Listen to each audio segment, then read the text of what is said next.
Bikes Without Borders is an organization dedicated to using bikes as a tool for development. Currently, we are working on a project in Malawi, Africa, entitled Paddle Powered Hope. And Malawi is one of the countries in Africa that has been hit really hard by HIV/AIDS. And the project, we are working on getting funding to purchase 500 bikes and 100 bicycle ambulances for HIV/AIDS workers in Malawi. And these are people who walk really long distances to get to a clinic or to get to communities. For instance, a community care worker in one village might walk 2 days to get to a clinic to bring antiretroviral medication back to his village. And so by supplying them with bicycles, we're providing them with a reliable means of transportation, mobility. They're able to get to places in a fifth of the time. They're able to carry more goods, all kinds of things that we're giving them access to sustainable, reliable transportation.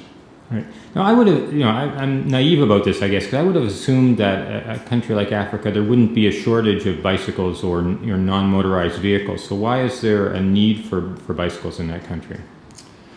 Or well, in Malawi, particularly? Yeah, well, you definitely couldn't say there isn't a shortage, because certainly there's millions of people who could use bikes that don't have them. But the people that do have them, the bikes that are available locally, are generally of a really low quality, and so they're always breaking down. There's very few reliable parts around, and in the African context, especially in the dry season when it's really dusty, it really breaks bikes down in a hurry. So we've been working with some partners to develop bikes that are suitable for the African context, that will last a long time, and that will provide that reliable means of transportation. So you give us an idea of what kinds of things you're looking for in bikes, enclosed chains, or what is it about the bikes that's going to make them last in that climate? Well, typically things like sealed bearings are crucial, and in general, it's just more reliable parts made out of better quality materials. Not made of low-grade steel that's just going to corrode or fall apart, that kind of thing. So it's all kinds of things, but generally just better quality parts. Are you hoping to build a sort of a repair infrastructure as well to make sort of a business out of repairing those? I know that's the plan with the one laptop per child. Is the intention is to give people there the tools to actually be able to repair the bikes and stuff as well.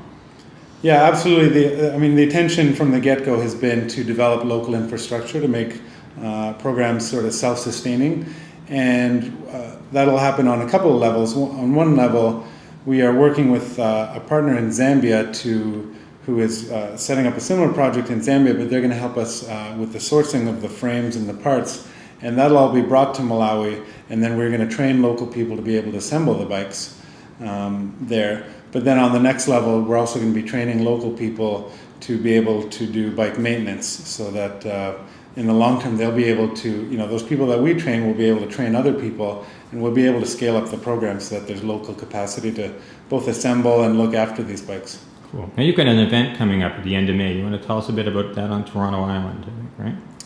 Yeah, Bike for Africa is taking place on Toronto Islands on May 30th. Toronto Islands, growing up, were one of my favorite places in the city, and it's almost like an escape from the city. It's going to a slower pace of life, a different community, and one of the things we really wanted to bring home with the event, make it a little bit more unique. People who are taking part either have the option to walk or bike, and along the route we'll be starting at Wards Island, eventually ending up at Hanlon's Point, and depending on whether you walk or bike, you might traverse the island a few times. But along the way, you're going to be hitting up different stations along the way, and you'll be performing certain tasks, whether it might be picking up antiretroviral medication and delivering it to this community, or doing an education seminar. And this is just, like a punch card you get in different tasks you do along the way. And at the end of the day, it's a two-hour event. At the end of the day, we'll be able to say, the people who are walking, this is how many lives you saved today. People who are biking, you covered 4 times the distance. You were able to save, 10 times as many lives, and really tie it into the mission of what we're doing. And then when we're done, we're going to have entertainment. We're going to have a picnic dinner. We're going to have bands all afternoon. We're going to have kids entertainers. We're going to have a whole bunch of other organizations there, spreading the word about what they're doing. So in general, it's just going to be, although the message is very serious, we're presenting it in a really inspiring, hopeful way, and just inviting people out to have lots of fun. Sounds great. Now, how can people find out more about the event and find out more about your organization? You can go to our website to get more information. It's www.bikeswithoutborders.org. And you can read up about pedal-powered hope in Malawi. You can find out a bit more about what we do, and you can get lots of information about the event. And we're always looking for volunteers for the event as well, and it's going to be a lot of fun. Cool. Thanks very much, Mike. Thanks for talking to us. Thanks, Wayne.